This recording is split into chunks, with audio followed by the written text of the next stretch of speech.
Kaibigan, huwag mong kalimutan mag-subscribe sa aming channel at huwag din kalimutan i-click ang notification bell at subscribe button. Subscribe na! Sa buhay natin dito sa mundo, madalas na maraming mga bagay ang mararanasan natin. Mga bagay na di mo maunawaan sa simula. Mga bagay na magbibigay kaligayahan pala.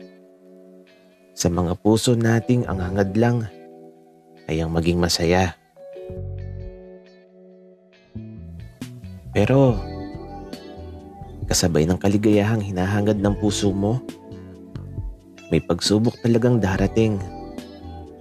Mga pagsubok na sasabay sa bawat araw ng buhay mo. Mga pagsubok na magpapatatag sa'yo. At kapag nalampasan mo na mga pagsubok na to, kaligayahang hatid ng tadhana sa buhay mo ay mananatili sa habang panahon na higit pa sa hiniling mong sadyang itinadhana sa iyo ng pagkakataon.